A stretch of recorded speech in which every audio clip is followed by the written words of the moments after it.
चौथे टाइप पे आते हैं हम लोग, which is dice, problems on dice. तो इसमें क्या होता है, इसमें सिर्फ ज़्यादातर एक ही टाइप के क्वेश्चंस आते हैं। उसमें आपको 2 से ज़्यादा डाइसेस दिए होते हैं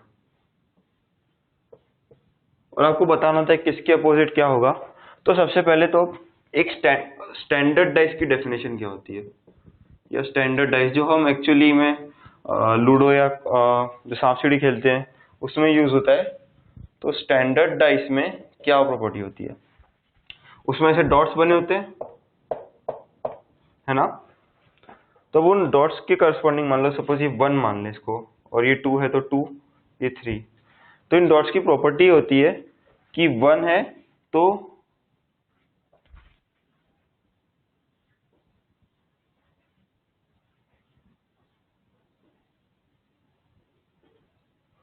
ये 1 है तो इसके पीछे वाले फेस पे 6 होगा, और यदि ये 2 है तो इसके वाले फेस पे 5 होगा।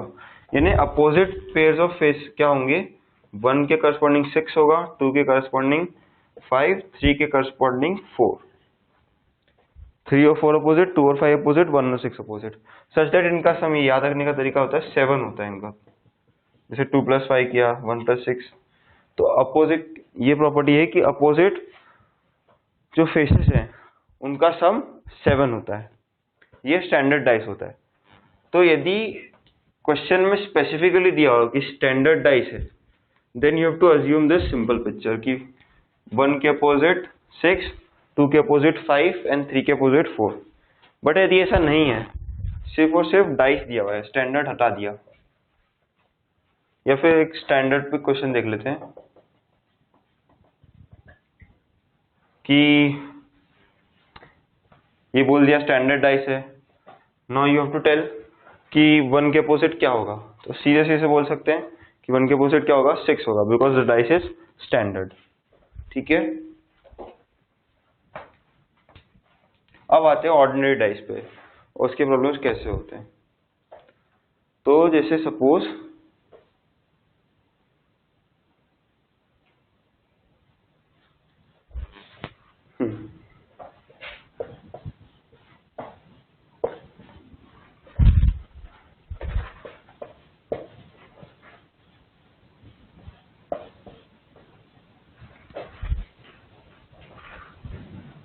One two three and it's 1 6 5।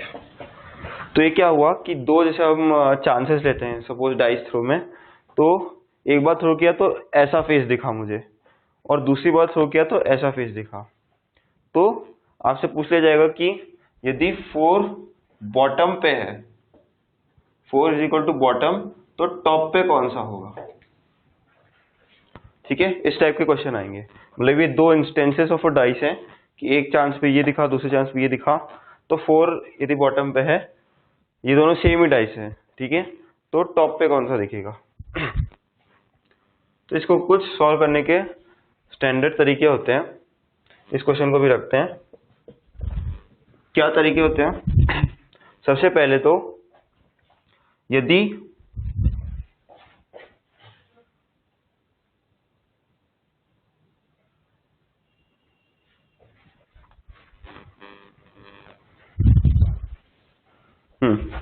अब कुछ इसके रूल्स पे आ जाते हैं।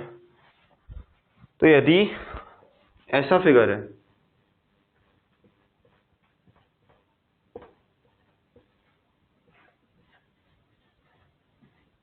एंड माइंड यू ये हमारा ये वाला फिगर, ठीक है। यदि ऐसा फिगर है सच दैट कि 2 फेसेस सेम है, जैसे 2 3 इधर भी है, 3 2 इधर भी है, लेकिन वो अपोजिट सेंस में आ गए। देखो 2 3 था, 3 2 हो गया, तो 1 और 4 आपस में अपोजिट होंगे। ये पहला रूल है, 1 और 4 आपस में अपोजिट में होंगे, पहला। अब यदि ऐसा होता है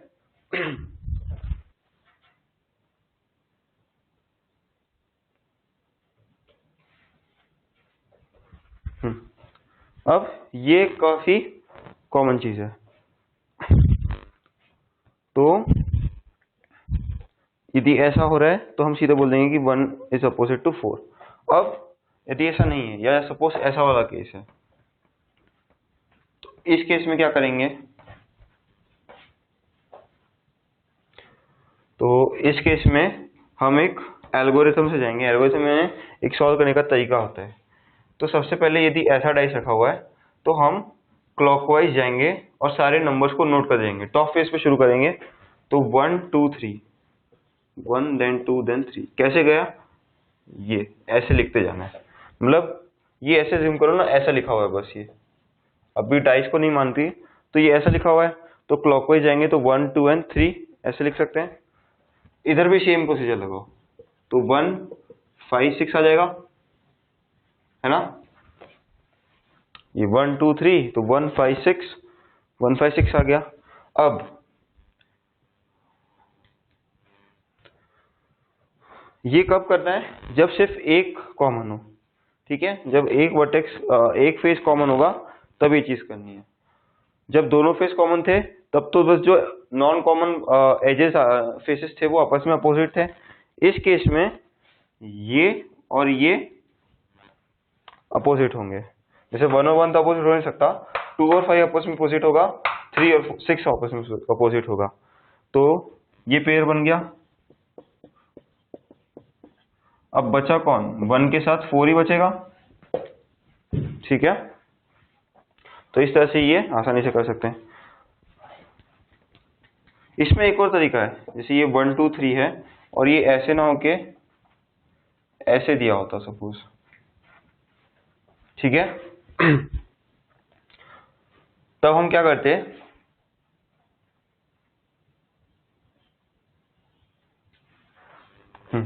तो इसमें भी हमारी वही मेथड लगती। ये 1 2 3 तो था ही सही, वापस इसको ऐसे लिख दिया 6 5 1।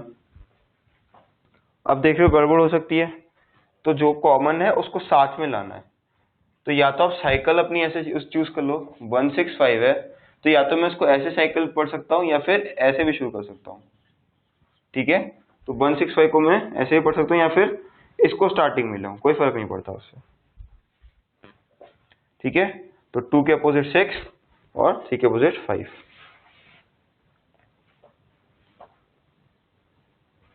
ठीक है, इस तरह से ही करना है। और फिर करस्पॉन्डिंगली 4 के अपोजिट क्या होगा, यानी जितने भी क्यूब्स दिए हों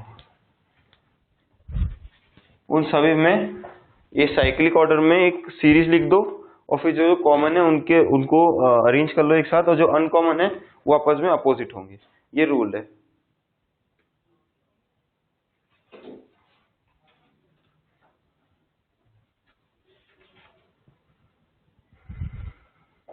जैसे ये दिया हुआ है,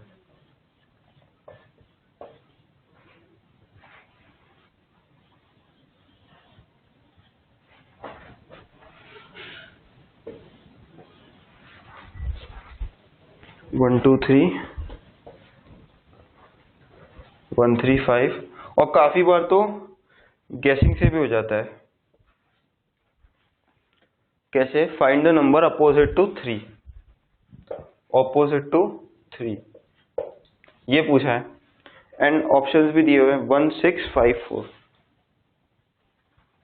अब स्टैंडर्ड तरीका जो हम पहले कंसेप्चुअलाइज देख चुके हैं वो है, इसमें हम ऑप्शंस को दिमाग से एलिमिनेट भी कर सकते हैं। कैसे, देखो 3 के अपोजिट पूछा है।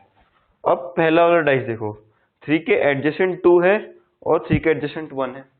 तो यदि 3 के एडजेसेंट 1 और 2 है, दोनों हैं, तो वो दोनों अपोजिट हो सकते हैं क्या, नहीं हो सकते। तो इसलिए 1 का पत्ता कट, 1 तो इसके एडजेसेंट है, अपोजिट हो नहीं सकता।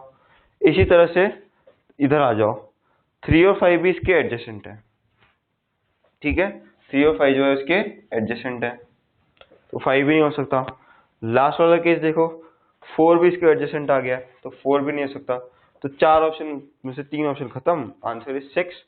लेकिन इनकेस ऐसा हो कि ऑप्शन नहीं समझ में आ रहे हैं या कुछ हो सकता है, तो फिर कंसेप्ट से जाना है। सबसे पहले इधर आ जाओ,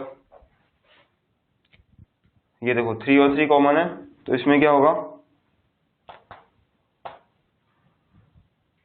एंटी क्लॉकवाइज लिखा, 3 3 5 फिर 1। इसमें क्लॉकवाइज चाहो तो यहां से शुरू कर लो या यहां से शुरू कर लो, तो 3 2 4। क्या दिखा, 5 और 2 अपोजिट हैं, 1 और 4 अपोजिट हैं, बचा कौन, 6। तो 6 और 3 अपोजिट हो जाएंगे, जो पहले भी हम निकाल चुके हैं। ठीक है,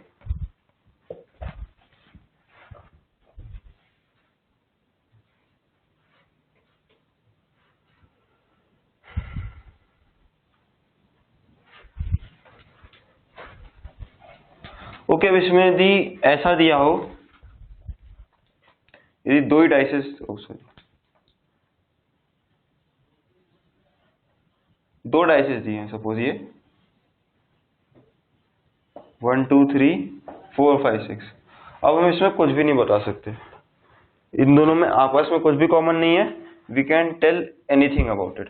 फिर हम शायद ऑप्शन से जाएं, अदरवाइज हम वो भी नहीं कर सकते। सपोज क्वेश्चन है कि अपोजिट टू 6 पूछा है, तब अपोजिट टू 6 पूछा है, इसका मतलब इफ ऑप्शंस में 4 और 5 है तो हम इसको सीधे सीधे बोल देंगे।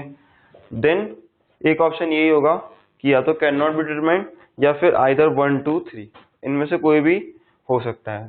तीनों ही वैलिड जो हैं कॉम्पिटिटर्स हैं। ठीक है, तो हम इतना ही कह सकते हैं, मतलब यदि दो डाइसेस दिए उनमें कुछ भी कॉमन नहीं है, then we can tell anything. तीन के ऊपर तो कुछ भी हो सकता है, मतलब 3 और 3 और मोर से तो कुछ भी हो सकता है।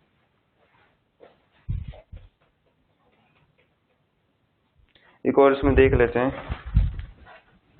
Last question.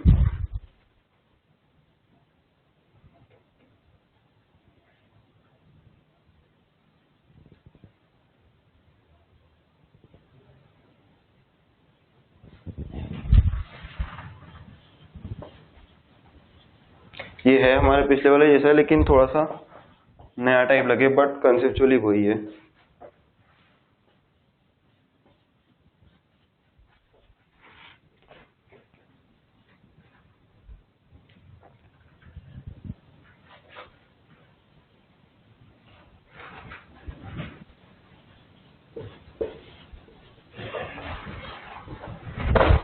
सॉरी,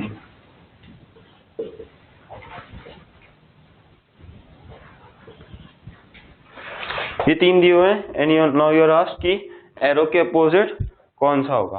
ये इसलिए था बिकॉज कंफ्यूज ना हो जाओ कि हर बार 1 2 3 4 1 2 3 4 चल रहा है, सिंबल्स भी आ सकते हैं।